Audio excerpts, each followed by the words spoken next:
Oh, yeah. Okay, Oh, God. this is the real lesson. European history for Wednesday, the 26th of January, 2021.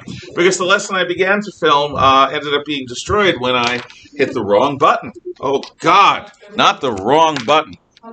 So, we have just seen a Animal Crossing communist experiment, and Remy singing about how socialism would make things better. And where we were starting, I even did attendance and said nice things about somebody's grade who's not happy about it, is the idea of communism it comes out of the anguish of the early industrial era.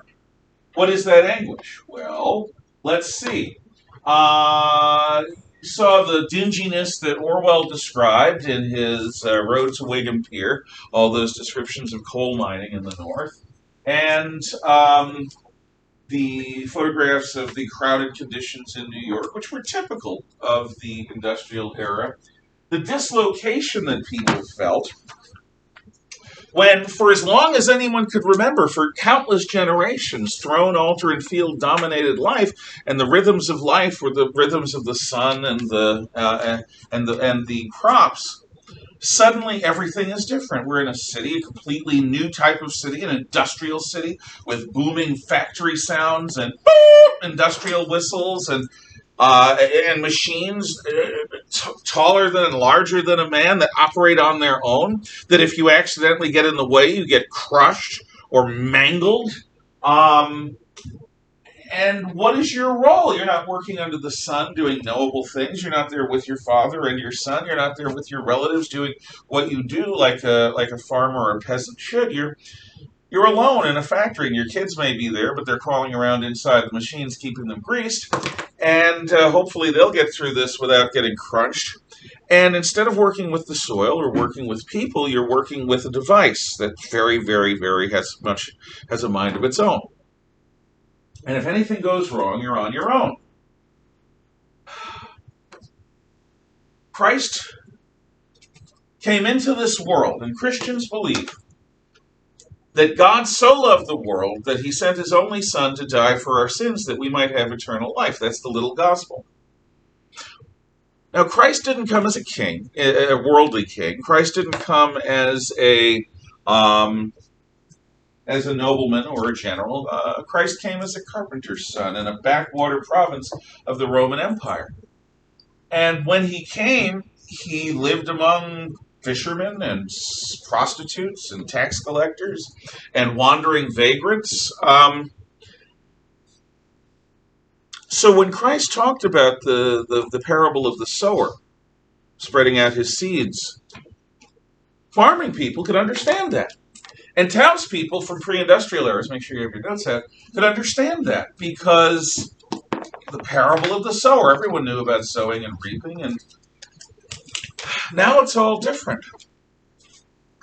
As much as the church had to change when it went from being an underground church under Roman oppression to being the church of the Roman government, to being the church that survives the fall of Rome, to being the church of the new High Middle Ages, to being the church that opposed the states and the kings when the emperors and kings got above themselves, to being the church that somehow survived its dissolution in the Protestant Reformation, to being a church that still tried to be relevant in the age of revolution. Now the church has to morph again. The Christian faith has to find answers for factory workers, has to find ways of addressing the needs, the spiritual needs, the emotional needs, the physical needs of people living in polluted industrial towns. And no one knows how to do this yet. There's a learning curve. So there's a deep unsatisfaction or dissatisfaction that people have, and the traditions of throne, field, and altar just don't satisfy. They seem less and less a part of real life. Filth. Years ago, my best friend and his family got a beautiful white cat, long-haired white cat, silky hair, named Jiangxi, after the most dynamic of the Manchu emperors of China. And Jiangxi had a bright blue eye and a bright green eye, and Jiangxi was stone deaf. They didn't know Kyung-chi was stone deaf when they got him, but they tested it. They dropped a platter filled with metal pots or light, sort of baking dishes things, and the cat didn't react. Cat was deaf. It had to do with, I think, the albinism that gave his eyes a weird color. But that wasn't the most interesting thing. I mean, Kyung-chi was a sweet little cat.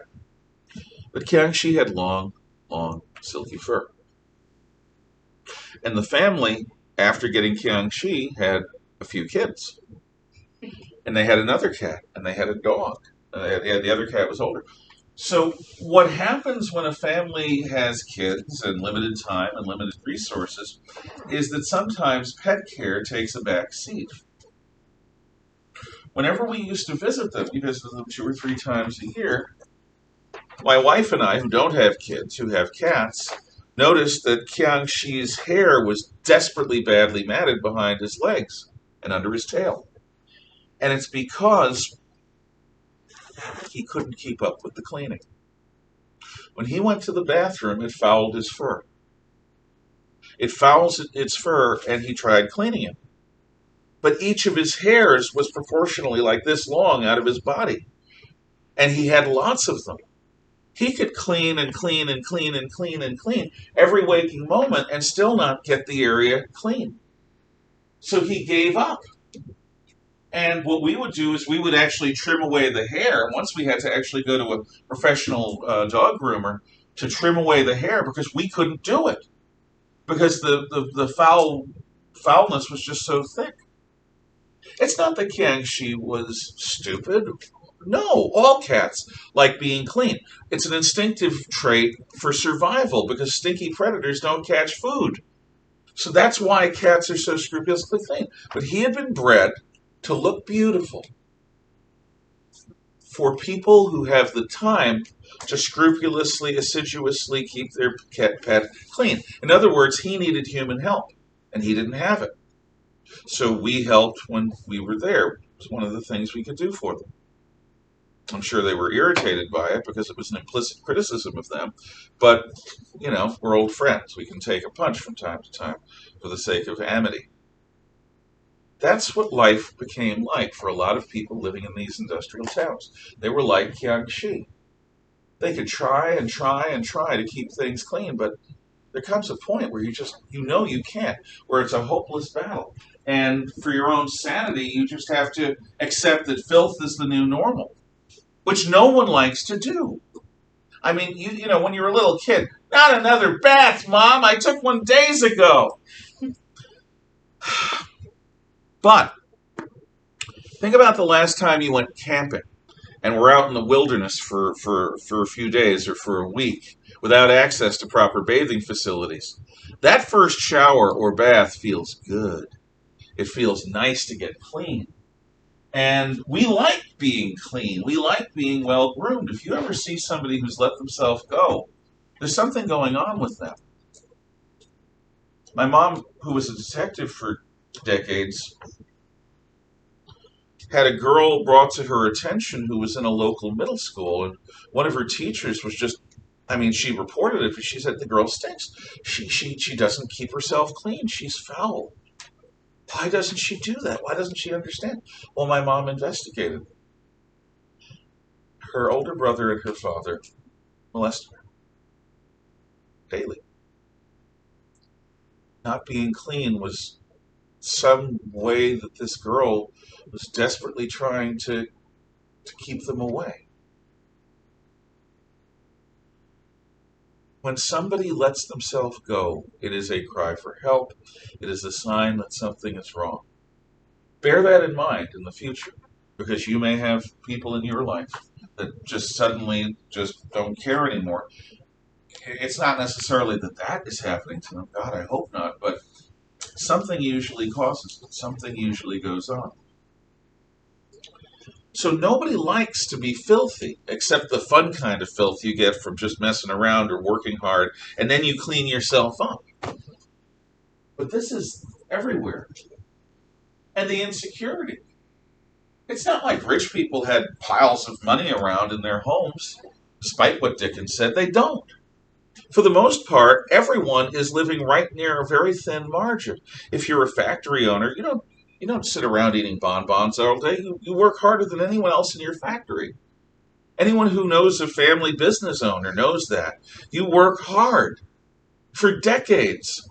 Your workers work 40 hours a week. You work 80, 90, 100, 110, 120 hours a week. You do whatever's necessary to keep your business owner open. And factory managers and factory owners had to do that.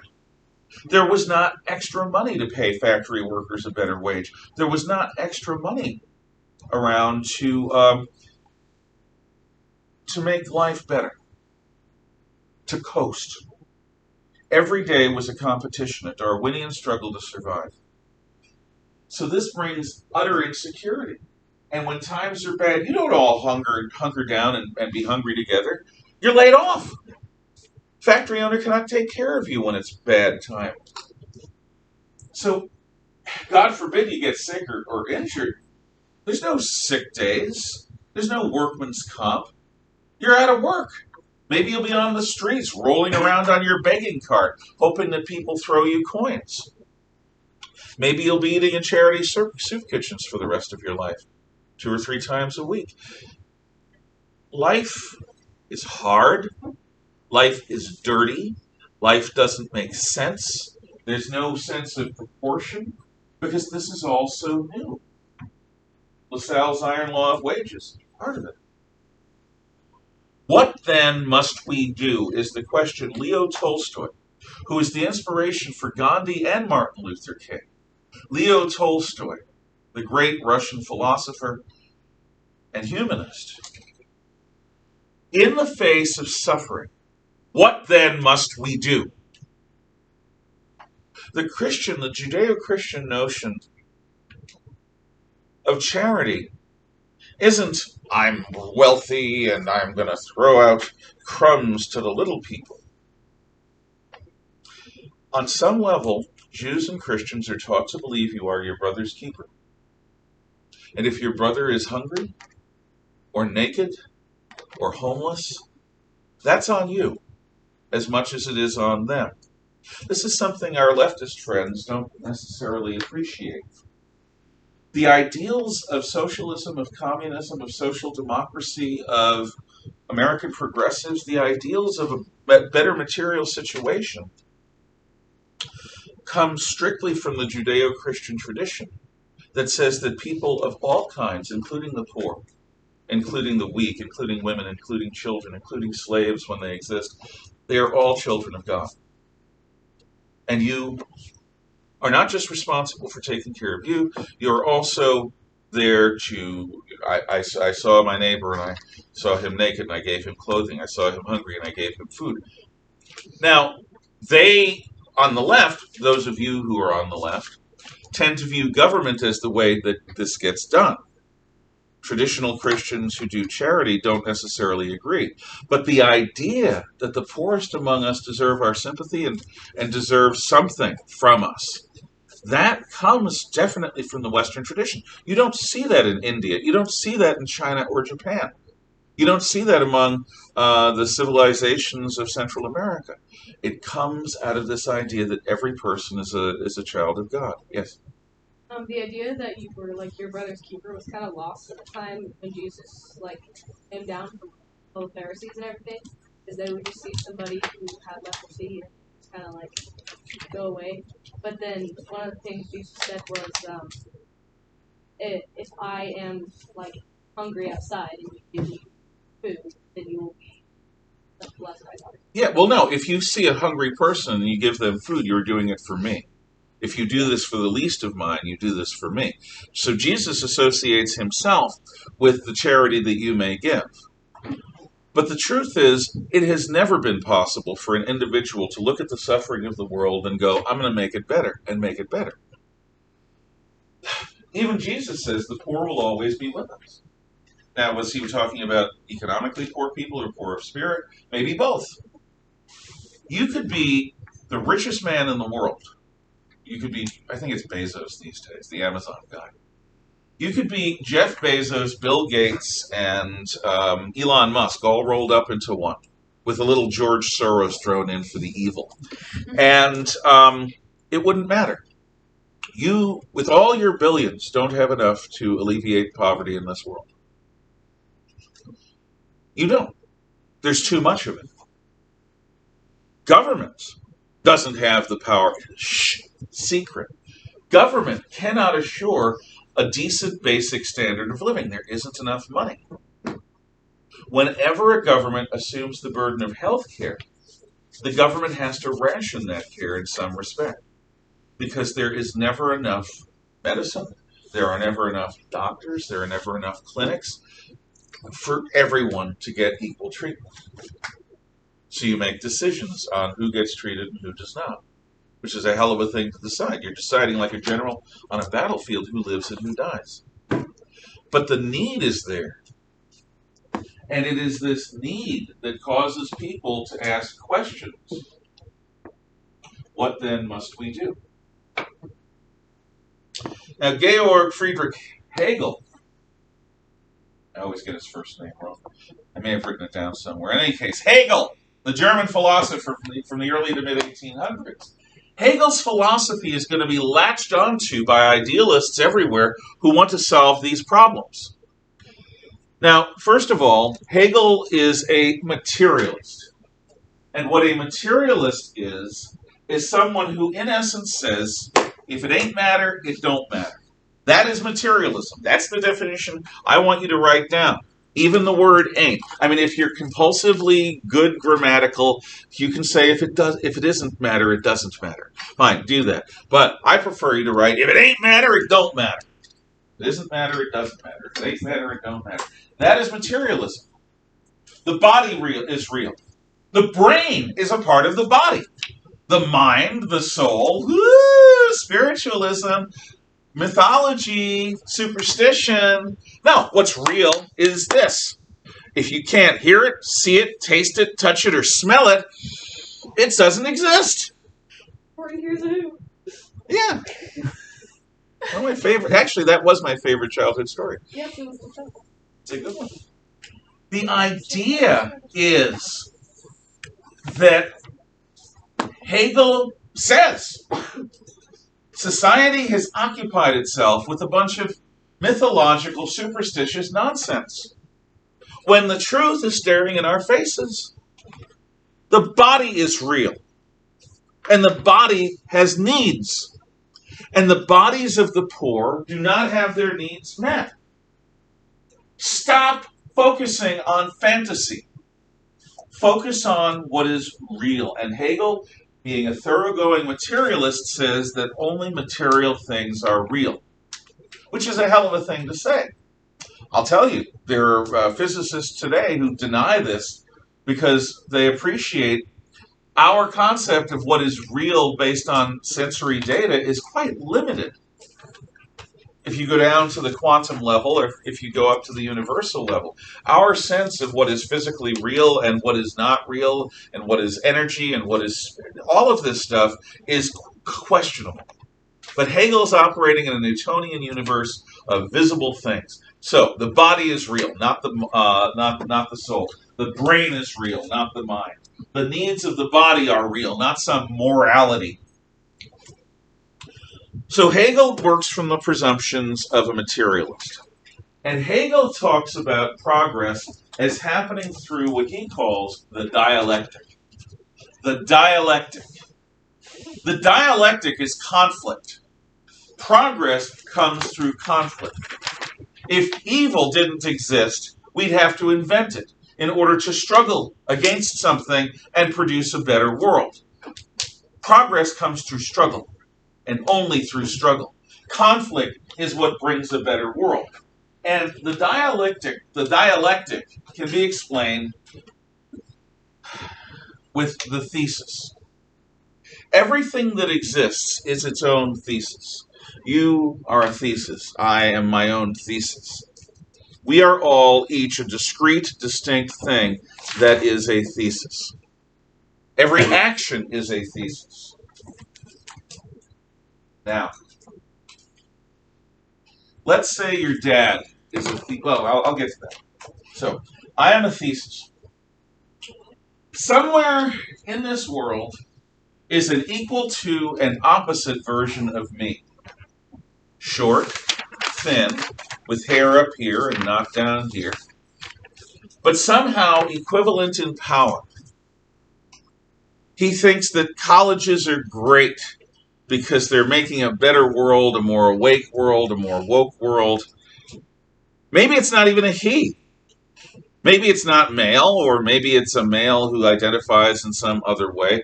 I don't know.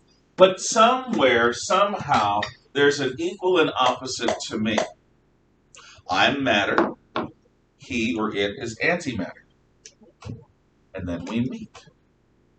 When equal and opposite parts of matter encounter their antimatter version, boom!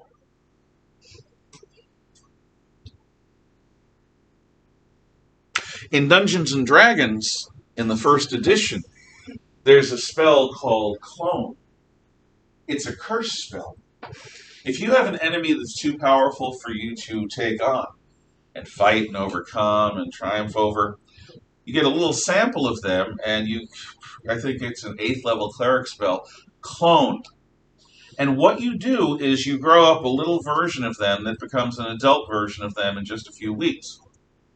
At that point, they take on their memories, and the clone stalks the original because there can be only one.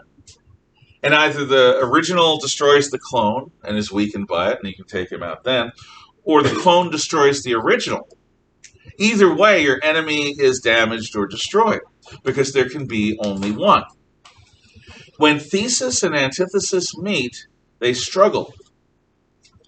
Whether it's an explosion that destroys both, they struggle. Yes?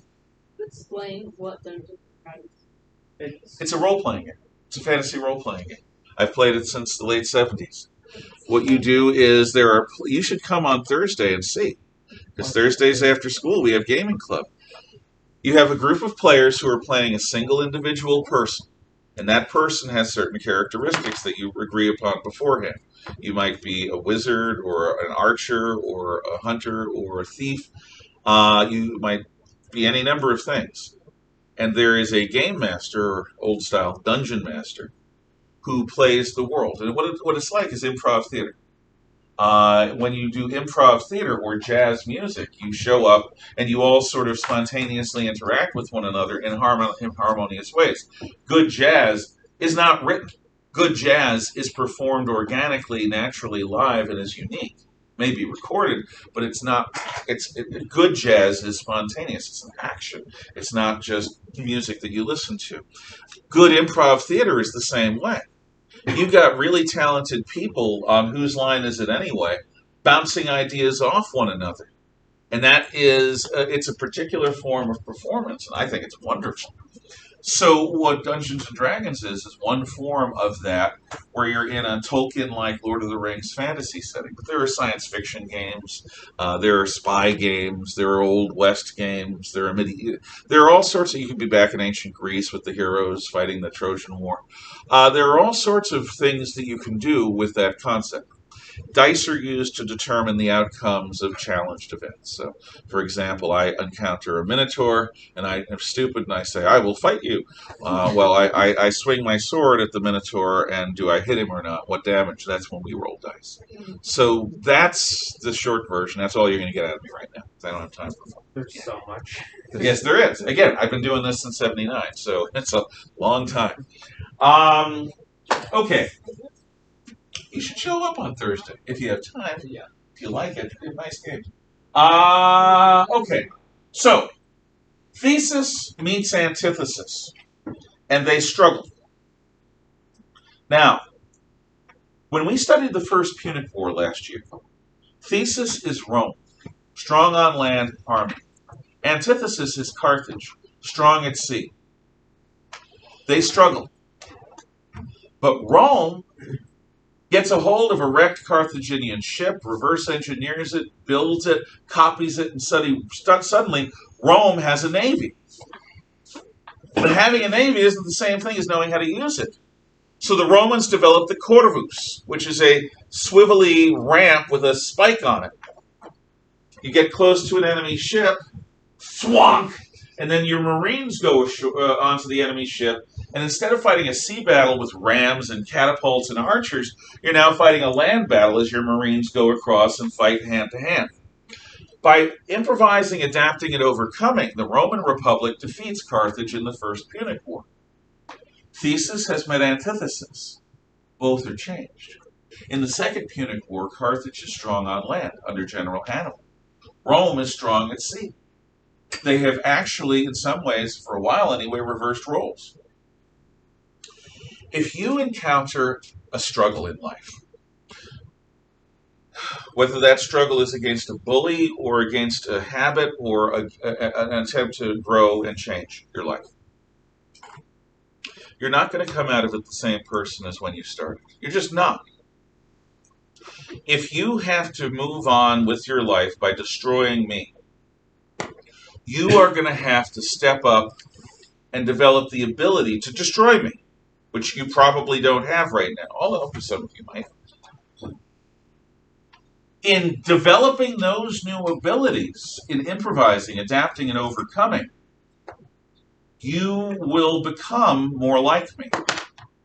Rome becomes more like Carthage. It develops warships and naval tactics. Carthage becomes more like Rome. It learns how to better fight on land. So the Second Punic War is fundamentally different from the first. What is going to come out when thesis meets antithesis is synthesis. Synthesis is the new thing. It might be the thesis revised. It might be the antithesis revised. It may be a fusion of thesis and antithesis. But whatever it is, it will have qualities of both, probably the best qualities of both. Hegel argues that through this struggle, progress happens. In a struggle, an existential struggle for control of the future, the best that is thesis and the best that is antithesis will be taken on by all survivors.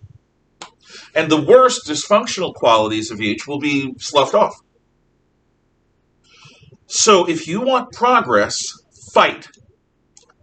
And in fighting against a worthy opponent, you will learn how to defend yourself against that opponent and how to hurt that opponent and how to triumph over that opponent, and you will be a different person, a stronger person, a better person, a synthesis. So Hegel thought in terms of conflict, and this Hegelian idea of the dialectic is going to be taken on by Karl Marx. This is one of the reasons why Marx advocates a violent overthrow of the system. Because in the Hegelian dialectic, revolutionaries versus the system are going to fight, and the revolutionaries will take on qualities of their enemies that will make the revolutionaries stronger. Now, there's a modern way of looking at this. It's much more sexual and womanly and much less aggressive and masculine-y. Dad is thesis. Thesis. Mom is antithesis. Oh, you thesis. You're so silly. And they fall in love. And they get married. And they have little syntheses. And that's what you are. You are little syntheses of thesis and antithesis. But instead of coming together in conflict, grappling to destroy, they come together in love and form a new life. And that's you. Sexual reproduction is this idea, but instead of through conflict, what you get is a better next generation. In theoretical terms, what sexual reproduction should produce is a synthesis of mom and dad that has the best qualities of both and the worst qualities of neither. Now, does it work that way? No. However, sometimes you get the worst qualities of both. I've seen it. Sometimes you get the best qualities. Sometimes you have a situation. There was a movie with Arnold Schwarzenegger made around 1991 called Twins. And you have these two, this one cell which is split. But one guy gets all the strength and all the intelligence, and that's played by Arnold Schwarzenegger, who's supposed to be an educated genius in that. And then the other guy is played by this short, squat, hairy actor named Danny DeVito. He's got all of the worst qualities. And they meet as adults, and it's funny. Danny DeVito's superior. Yeah, he always has been, too. The thing is, in late 1970s, he looked almost the same as he does today. Look at Taxi. It's a TV show from 79. He looks almost the same. Anyway, that's the Hegelian dialectic. Thesis and antithesis produce synthesis. We can think of it as violent struggle, or we can think of it as sexual reproduction. But in any case, what happens is, when a thing, person, idea, event, encounters a genuine struggle with something that has the real chance of defeating it, it must change. It must rise to the occasion or be destroyed. And so it is with life. So the reformers who are going to piggyback onto Hegel are going to say that violence is not only an undesirable, an unfortunate necessity, they're going to say violence is desirable because violence clarifies. You know how we tell who won World War II? What country had its cities firebombed or atomic bombed into rubble? Those guys lost. What country didn't have its cities bombed at all? Us! We won! Now, the Russians also won, but they had part of their country completely destroyed, but they had part of it beyond the Urals that was perfectly intact. Who wins a boxing match? Well, in a knockout, the guy who is not unconscious wins! Sometimes. Or Muhammad Ali before that. Who wins a game?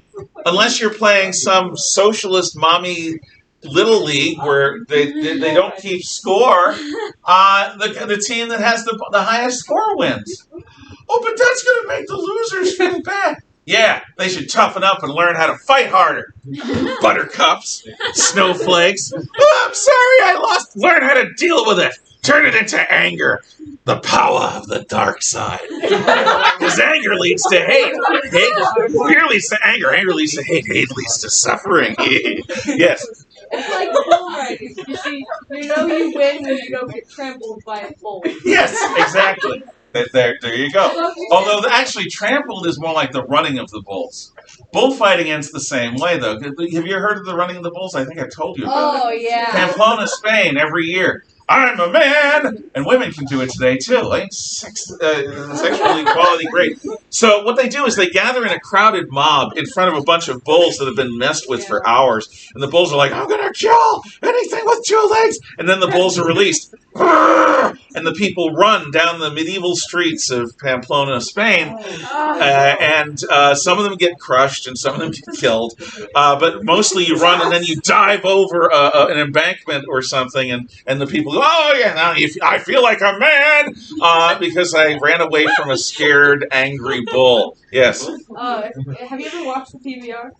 The PBR? Professional Bull Rider? No, okay. I have not. So if you get Pluto TV, it's free TV. Okay, yeah, I know what Pluto is. Yeah. What?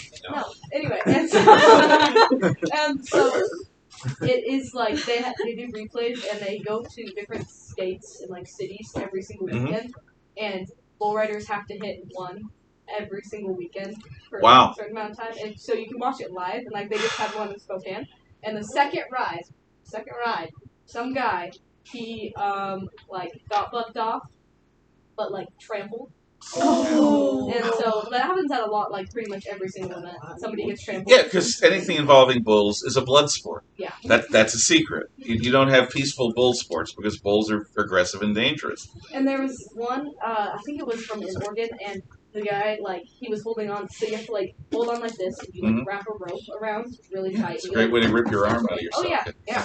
And so he's holding on to it, and he goes, but the first thing the bull does is, once the gate opens, kicks the gate, and so it messes up his rhythm. But smart bull. Then he's, like, off. He was pretty much knocked out, but his arms are all tight, and so he's still holding on and can't let go. And so then all the bullfighters, one bullfighter jumped on the back of the bull, and had to like untie him. Yeah, yeah. He was unconscious. Yeah. That's scary It's stuff. really fun to watch though. Here's a hint. We want our animals to be stupid. We don't want bulls or horses to get smart. That would be bad. Yeah. Bye. Bye.